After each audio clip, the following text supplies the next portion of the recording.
रास्ते लिए चलते हैं जमान पार्क के बाहर। पाकिस्तान तहरीक इंसाफ के रहनुमाओं की इस वक्त मीडिया से गुफ्तगू, शफकत महमूद गुफ्तगू कर रहे हैं। उसको एक शख्स बैठ के एक हुक्म सादर कर देता है कि जी डी नोटिफाई कर दिया जाए, और फिर मज़ीद अफसोस की बात यह है कि जो पहले डी नोटिफाई नहीं कर रहे थे वो बाद में उसको डी नोटिफाई कर देता है चीफ सेक्रेटरी। ये किस कानून के तहत है, किस आइन के तहत है, किस कायदे के तहत है?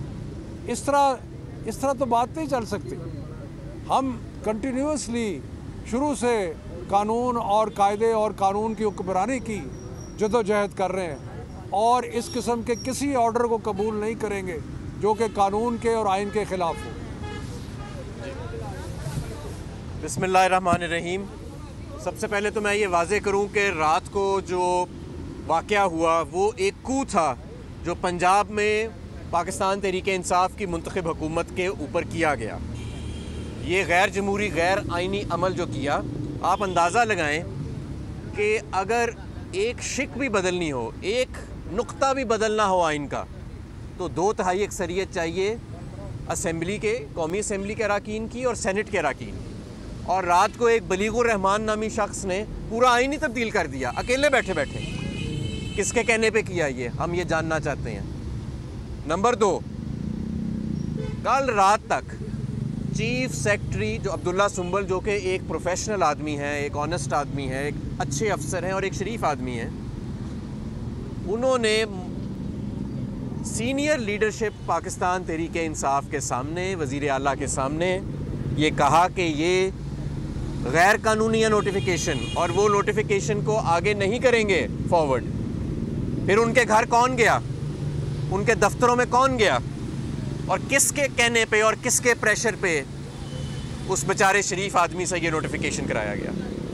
क्या ये मुल्क ऐसे चलना है कि 3-4 लोग एक कमरे में बैठ के ये फैसला कर लेंगे कि किसकी हुकूमत होएगी, वो अपने आइनी इख्तियार को इस्तेमाल करते हुए डिज़ोल्व कर सकता है या नहीं कर सकता है, कौन हुकूमत बनाएगा? ये मुल्क इसलिए तो नहीं बनाया गया था। अवाम अपने ये जो हकूक़ हैं, जिस तरह उनको ज़ब्त किया जा रहा है, अवाम के सब्र को इस तरह आजमाया ना जाए। रात को भी आपने देखा कि 20 घंटे से कम के नोटिस पे भी किस तरह अवाम बाहर निकली।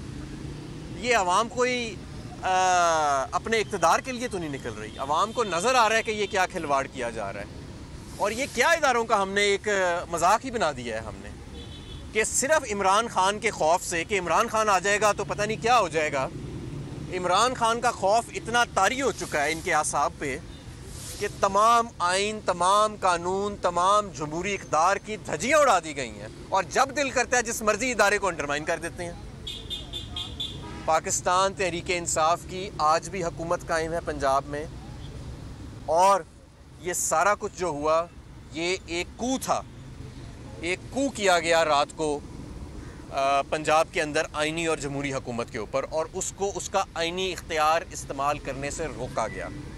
ना हम पीछे हटने वाले हैं, ना हम डरने वाले हैं, ना हम झुकने वाले हैं। मैं आपको ये भी एक बता दूं कि पिछले 8 माह में जो मईशत का हाल हुआ है, मुझे आप बताएं कि पिछले 8 माह में मईशत बेहतर हुई है कि बुराई की तरफ गई है, नीचे गई है?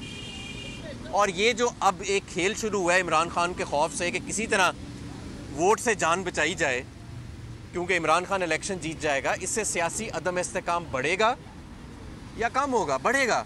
इससे मईशत बेहतर होगी या बतदरीज गिरती जाएगी? गिरती जाएगी। आज आप ज़रा देखें ना कि ये क्या बातें कर रहे हैं कि इंडस्ट्री के लिए मज़ीद बिजली दुगनी करने जा रहे हैं, घरेलू सारिफीन के लिए दुगनी करने जा रहे हैं, बेरोज़गारी आगे ही अरूज पर है, मुल्क के अंदर इकनॉमिक प्लान नाम की कोई चीज़ मौजूद नहीं है, कोई चीज़ मौजूद नहीं है। वो एक इसहाक डार को बाहर से लेके आए थे अपने जहाज़ पे बिठा के, उसे पूछें कि कौम को कुछ बताए तो सही कि इस मुल्क को किधर लेके जा रहा है, और जो लोग उसको लेके आए थे वो भी तो जवाब दें ना। ये कैसे हो सकता है कि जवाबदेही के लिए कोई और लोग आगे आ जाते हैं और पीछे पसे पर्दा कोई और लोग काम कर रहे हैं?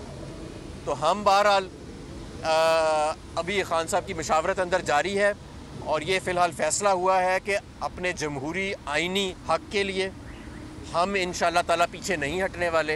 हमारे कारकुन भी तैयार रहें, कौम भी तैयार रहे। और अभी कुछ इतलात आ रही हैं हाई कोर्ट से कि वहाँ पे कहा जा रहा है कि कोई गारंटी दी जाए कि जी नहीं करेंगे। बहरहाल अभी जब तक वो तहरीरी फ़ैसला नहीं आता उस पर हम कोई बात तो नहीं कर सकते, लेकिन जो रात को ये गवर्नर से करवाया गया और उसके बाद चीफ सेक्रेटरी से जो करवाया गया, उससे बड़ी चीज़ों पे सवालिया निशान उठने लग गया है। और ये तारीख़ रकम हो गई है। ये तारीख़ जो है ना, ये इसको फिर आप ओझल नहीं कर सकते, इसकी जवाबदेही करनी पड़ेगी किसी वक्त, और बातें रहती नहीं हैं अंदर, बातें बाहर निकल आती हैं। बहुत शुक्रिया जी शिबली भाई। बिस्मिल्लाहिर्रहमानिर्रहीम।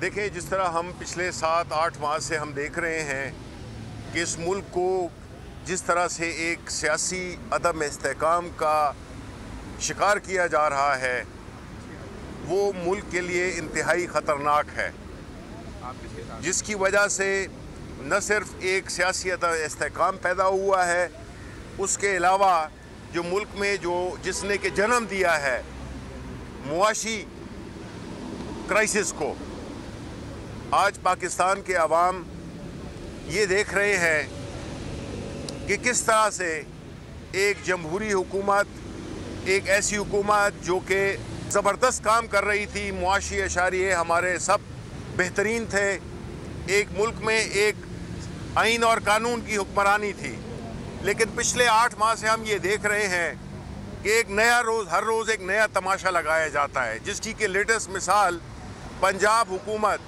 पंजाब आपके मुल्क का निस्फ हिस्सा है, और पंजाब में इस किस्म का सियासी अदम इस्तेहकाम को जिस तरह से क्रिएट किया गया है, जिसमें कि एक गवर्नर जिसकी कि सिर्फ एक आईनी हैसियत है, वो इलेक्टेड लोगों को बरतरफ कर रहा है, ये हमने कभी नहीं देखा। देखें, ये जो भी हो रहा है, जो भी किया जा रहा है, ये मुल्क को कमज़ोर से कमज़ोर तर किया जा रहा है, और यही वजह है कि दहशतगर्दी जो कि खैबर पख्तूनख्वा से शुरू हुई अब इस्लामाबाद तक पहुंच गई है। जब तक इस मुल्क में कानून की हुक्मरानी नहीं होगी, जब तक आइन और कानून की पासदारी नहीं होगी, ये मुल्क एक कदम आगे नहीं बढ़ सकता, बल्कि पीछे ही चलता जाएगा। इस वक्त मुल्क को धकेला जा रहा है एक एनार्की की तरफ, और एनार्की जिस मुल्क में आ जाए उसका फिर हालात, वो किसी भी, इस वक्त तो बदकिस्मती से दुनिया में कोई मिसाल ही नहीं मिल रही है कि जो हमारे मुल्क की तरह हो, क्योंकि जो सबसे अहम तरीन चीज़ होती है वो होती है किसी भी मुआशरे में, वो है कानून की हुक्मरानी। इस वक्त कानून को घर की लौंडी बनाया गया है, और जिसकी लाठी उसकी बहन, उसके कानून पे हम इस वक्त चल रहे हैं। ये सिस्टम जितना जल्द ख़त्म हो, और वो किस तरह से होगा कि सियासी बेयकीनी को, तज़ब्ज़ुब को, इंतशार को हम अगर ख़त्म करना चाहते हैं, उसका वाहिद हल वो है फ्री एंड फेयर इलेक्शंस। ये नहीं होंगे तो हमारी कौम, हमारी मईशत इस वक्त जिस हालत में है, वो इसकी बिल्कुल कोई उसकी बर्दाश्त नहीं रही। अब आवाम को हम ये बताना चाहते हैं कि उन्होंने अपना एक आईनी और जमहूरी हक अदा करना है, और हर उस शख्स के ख़िलाफ़, हर उन लोगों के ख़िलाफ़ जो कि इस वक्त अलाकार बने हुए हैं इस मुल्क की तबाही के, उनको हमने एक्सपोज करना है, और हमने ये साबित करना है कि ये मुल्क जो कितनी कुर्बानियों के बाद बना था, वो इसका ये मेरिट नहीं बनता कि कानून और आइन को आप बिल्कुल एक वो घर की लौंडी बना दें। अच्छा, शिबली फराज साहब ये बताइएगा, बिल्कुल मईशत दबाव बर्बाद हो गई है, सी कर दिए, महंगाई है, हर बात ठीक है। आप एक बात में कायम है इलेक्शन फ्री एंड फेयर, वो अपनी हटदर्मी में कायम है, इलेक्शन नहीं कराने, मुद्दत पूरी करनी है।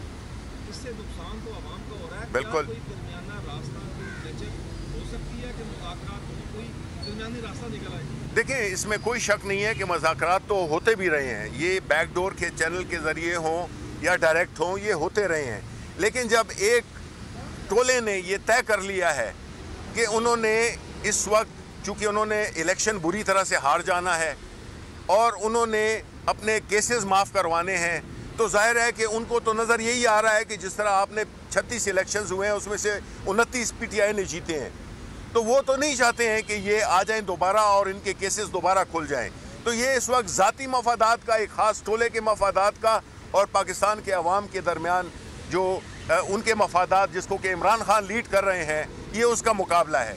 तो एक के इनके हाथ में हुकूमत है और जिस नाअहल तरीके से इस हुकूमत को ये चला रहे हैं, इनको तो जूते पड़ने चाहिए। अच्छा शिबली फराज साहब, ये बताइएगा, अभी इमरान खान के चीफ ऑफ स्टाफ भी हैं, मौजूदा जो सूरत डेवलप हुई है कोर्ट प्रोसीडिंग में, जज साहिबान ने अली जफ़र से ये बात की है कि अगर आप इस वक्त जो नोटिफिकेशन की मुअत्तली के लिए आए हैं, हम इसको कर देते हैं तो चीफ मिनिस्टर जो है वो असेंबली तहलील कर देंगे, तो फिर ये केस कहाँ जाएगा? तो आप अपने मौक़िल से बात करें कि अगर कोर्ट ये नोटिफिकेशन डिसमिस करती है तो क्या आप ये अंडरटेकिंग देते हैं कि आप असेंबली को तहलील नहीं करेंगे?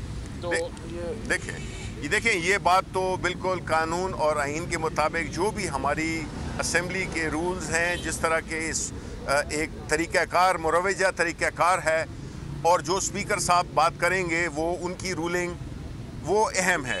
तो इस सिलसिले में तो ये फ़ैसला पार्लियामान ने करना है, ये फ़ैसला पार्लियामान ने करना है। हमारा जो सिस्टम है ना वो सेपरेशन ऑफ पावर्स पे बेस्ड है। एक पार्लियामान के इख्तियारात हैं, एक जुडिशरी के इख्तियारात हैं और एक प्रेसिडेंट और गवर्नर के इख्तियारात हैं। बेहतर तो यही होता है कि जब सारे इदारे अपने इख्तियारात और हदूद अरबे में रहे तो बेहतर रहता है। ठीक है, बताइएगा कि आज की मुलाकात में कुछ ऐसा डिसाइड नहीं हुआ कि ये जो गवर्नर ने इक़दाम उठाया है इसके खिलाफ आपको एहतजाज की कॉल देंगे? मैंने आपको बताया कि हमने अपने कारकुनों को पूरे पाकिस्तान में कहा है कि वो तैयार रहें किसी सूरत। ये आइन शिकनी हुई है, ये किसी टेक ओवर से कम नहीं था जो रात को हुआ है, जो गवर्नर ने किया है। और जिस तरह चीफ सेक्रेटरी को हरासा करके ये ऑर्डर लिया गया, बेचारा शरीफ आदमी है, क्योंकि हमारे पास वो रात को जब यहाँ आए, मैं तो नहीं था लेकिन और लोग यहाँ पे बहुत ज़्यादा थे, और उन्होंने बताया कि उनका वाज़ेह मौक़िफ़ था कि ये गैर कानूनी और किसी सूरत नोटिफिकेशन इशू नहीं होएगा। उसके बाद नामालूम अफराद ने नहीं जी, देखें एक सेकंड, मैं इसमें ऐड करना चाहता हूँ कि देखें शरीफ होना या ईमानदार होना वो एक बात है, लेकिन अपनी ड्यूटी ना करना या दबाव में आके और गैर कानूनी काम करना उसके वो उतने ही जिम्मेदार हैं। शिबली साहब ये बताइएगा कि गैर कानूनी और गैर आइनी काम आप कह रहे हैं कि गवर्नर साहब ने किया है, सदर साहब इस गैर कानूनी और गैर आइनी काम के ऊपर क्यों नहीं अमल दरामद कर रहे, कोई एक्शन क्यों नहीं ले रहे? क्या वजह है, क्या रुकावटें? सदर साहब वो करेंगे जो आइन और कानून कहता है। क्या कोई रुकावटें? जी वो आइन और हमारे फलवी में और बलीगुर रहमान में बड़ा फ़र्क है, बहुत फ़र्क है। पाकिस्तान तहरीक इंसाफ के रहनुमाओं की आप मीडिया से गुफ्तगू मुलाहिजा कर रहे थे और ये कहा गया है कि जल्दी हम कोई एक्शन लेंगे, ये गैर आइनी और गैर कानूनी काम हुआ है जो गवर्नर ने के PDM की ईमा पर किया है। इन्होंने कानून को घर की लॉन्ड्री बना रखा है। 8-10 माह से मुल्क में एक आइनी बहरान है जो कि पैदा किया हुआ है। इसी